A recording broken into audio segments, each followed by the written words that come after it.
Let me take a wild guess. You want to make a shitload of money. You want to put in the hours into scaling your business. You want to do the work that matters. And you want to finally prove everyone who doubted you wrong. But you open up YouTube, you start scrolling. Maybe that's what you're doing right now. Or maybe you open Instagram on your phone. And then at the end of the day, you feel lethargic. You feel so disappointed in yourself. Your screen time is all the way here. And you feel frustrated. You think there's just something wrong with your brain. Heck, you might even be diagnosing yourself with ADHD. When the reality of the situation is, there's nothing fundamentally wrong with your brain. You simply have no idea how to access the flow state on demand. And listen, you might be thinking, who the fuck is this guy? Why the hell should I listen to him? Let me tell you something. It is 2:34 right now. Ignore my bottles of water.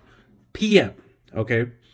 I have been working since 6 a.m. straight. And let me tell you something. I'm not going to show you my Stripe account. I'm not going to show you any of that bullshit. I'm telling you, I've done this every single day consistently. My company here literally does this for a living. This is what I have professionally committed myself to. I literally do nothing else but this. So you can watch this video in solace knowing that I know what the fuck I'm talking about. And you probably know exactly what the flow state is. See, the thing is, you work in spurts of motivation, right? Maybe it's 3 a.m. or, whatever odd time in the morning. And you think to yourself, oh my God, I'm going to change my life and then everything's going to get better, right? So you have this huge spike, right? And then you have maybe the next day you're still on it, and then 3 days later it's all dead, right?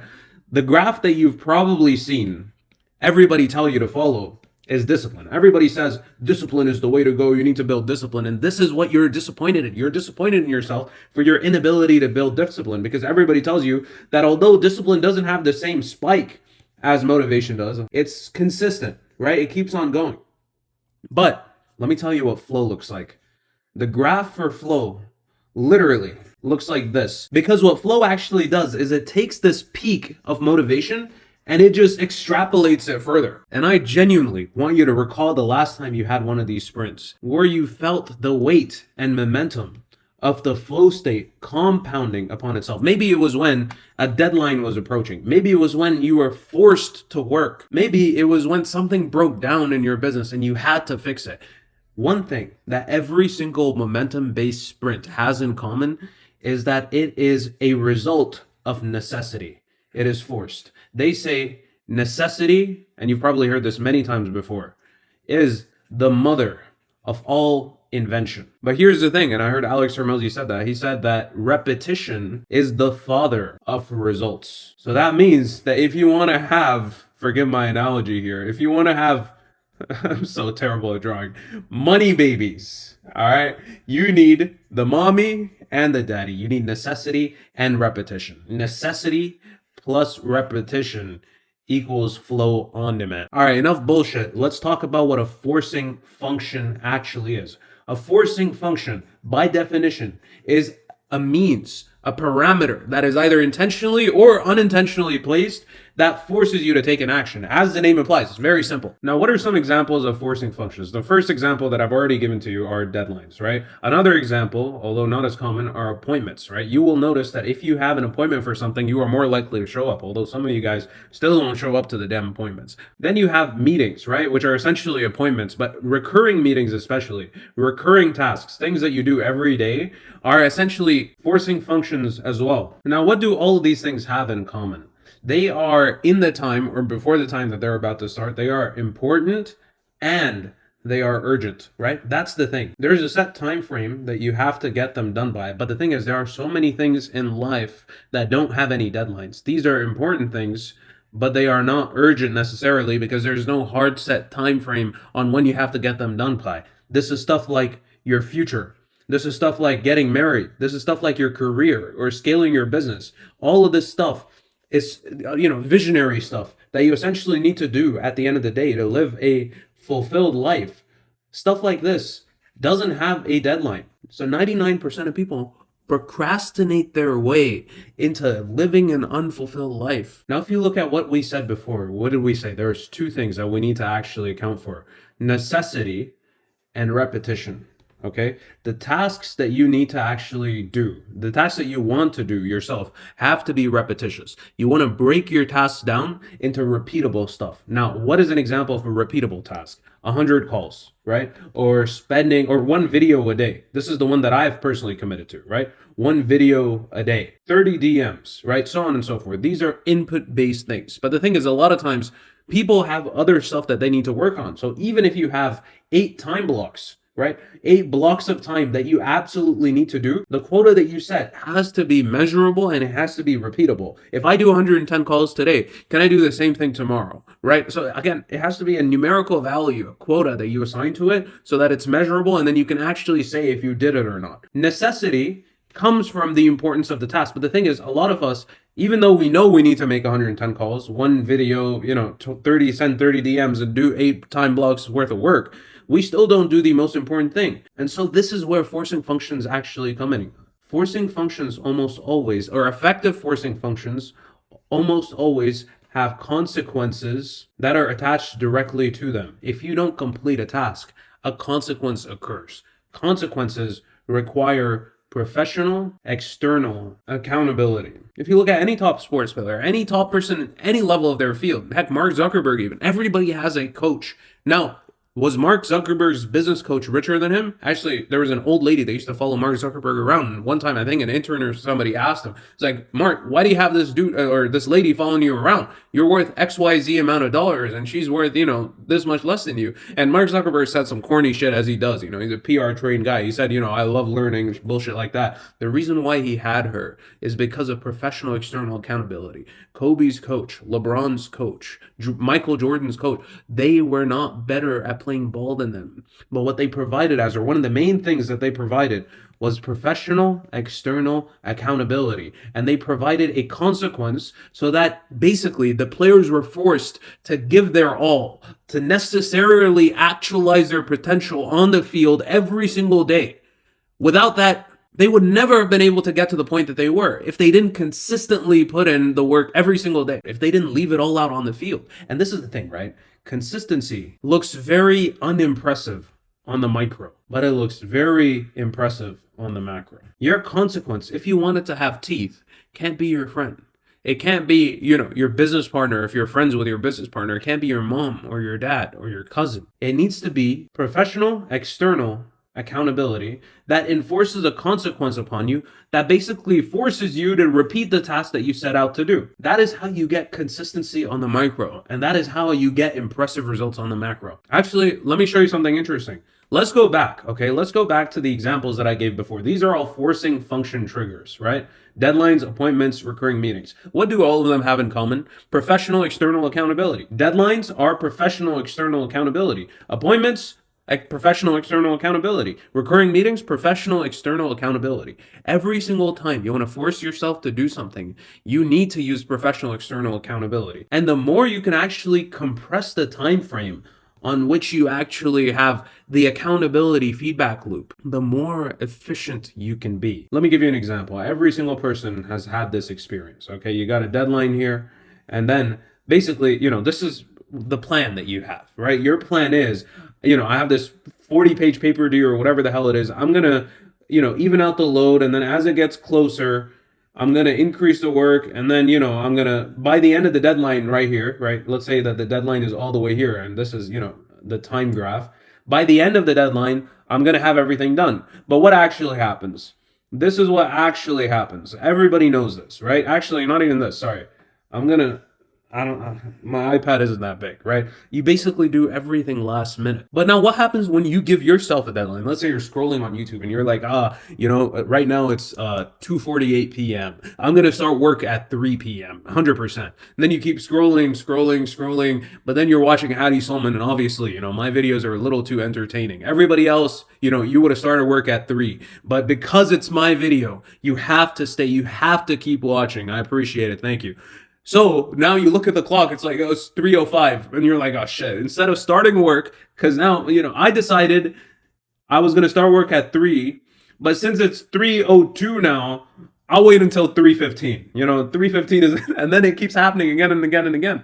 Why doesn't this happen when you have a deadline? when you have a deadline. You might occasionally miss your deadlines, but most of the times, if you recall back in your past, everybody's had a deadline at some point in their lives.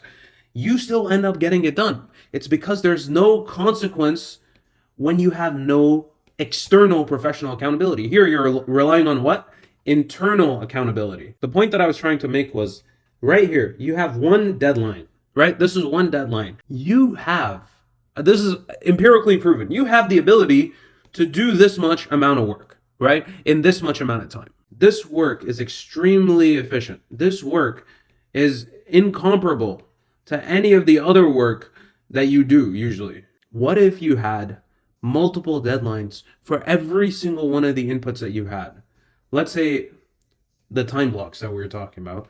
Every single time block, every single one. Let's say, it's 6 a.m. You wake up at 6 a.m. You have a professional external deadline to start a time block at 6 a.m. and work all the way at 7.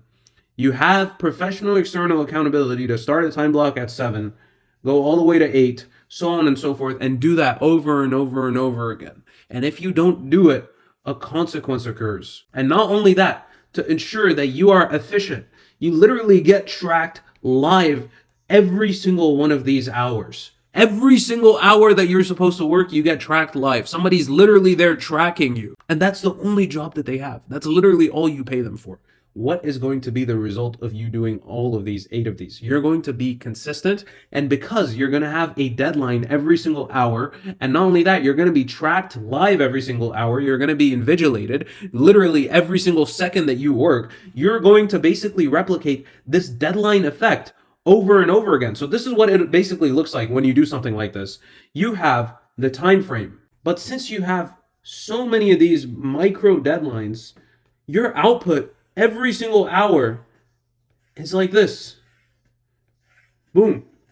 And you can maintain this for long periods of time if you actually optimize your environment correctly. And ladies and gentlemen, this is basically the simplest way that I can break this down for you. The first thing that you need to do as soon as possible is eliminate everything that isn't the stuff that you know you need to do.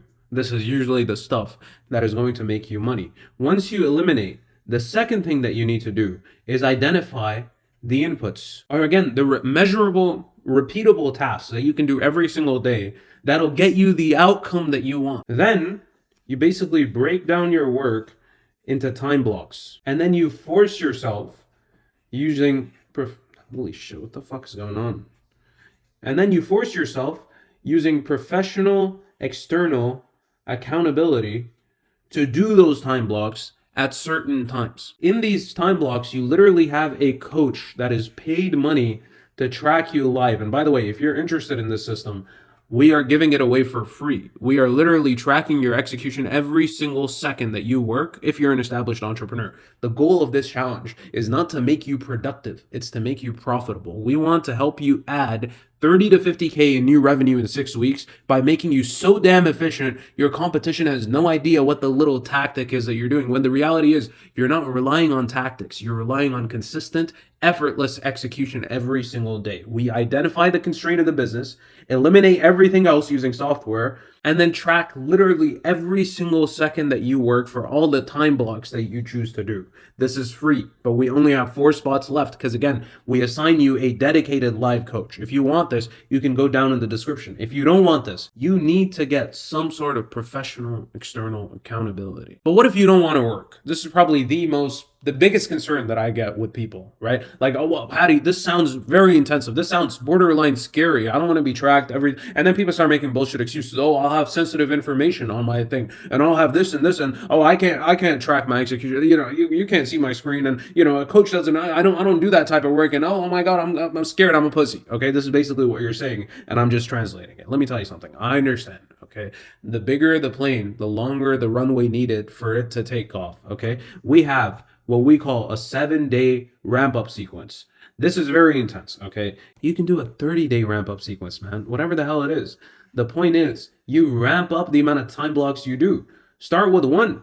And if you don't do that 1, lose dollar amounts, right? You lose money or lose a certain amount of respect, shame, right? A lot of you guys have reputations that you have to uphold. If you've ever had a 9 to 5, Why weren't you late to your job? Because the boss gave you professional external accountability as a consequence, whether it was shame or he wouldn't pay you, or maybe he would fire you outright. You need to pick and choose one consequence, tangible, enforceable consequence that will absolutely 100% be enforced by somebody that is not you, because you're not going to enforce anything on yourself. And then just start with one little hour. Just start with one. And then the next day do two. And then the next day do three. And I will tell you this, with the combination of this and gamification, which I talk about extensively in other videos, you literally get addicted to work because work becomes more dopaminergically reinforcing. Fancy words for rewarding. Work becomes more rewarding than scrolling on Instagram. So that shit that I told you about that you guys relate to, absolutely, where you're like, oh, I'm scrolling on Instagram and I'm going to start work at 3, and then it's 3:02, and then it's 3:15. When you love working more than you love scrolling, this is what happens with work. I'll scroll at 3 o'clock. Oh shit, sorry, I might as well do another time block. I'll scroll at 4. I was meant to stop working at 12. I'm still here because everything else is blocked, right? And there's still a long form that needs to go out today. So what did I do? I picked up the pen, I sat down, I'm like, let's just post the damn long form, right? Let's record the long form, let's pull out the iPad, let's yap about some shit. And lo and behold, what did I do? I had, again, one more time, let's recap this one more time, very simply. I had simple input. I had a necessity because I have a contract with my business partner that says that if I don't post one long form a day, provided that it's available 24 hours in advance. And by the way, you can go on my channel, you can see all the videos that I've posted. I consistently post one video a day unless I'm recording on a certain day. And today I'm recording. If I don't post one video a day, I lose a percentage of equity. Again, there's 40 different systems of accountability, professional accountability that you stack upon one another. And we have simplified this. And my whole job with Compass has been to simplify this for entrepreneurs that are attempting to scale their businesses. Anyways, that's about it for today's video. If you liked the video, like the video, subscribe to the channel, all that good stuff. I'll see you guys in the next one. Ciao.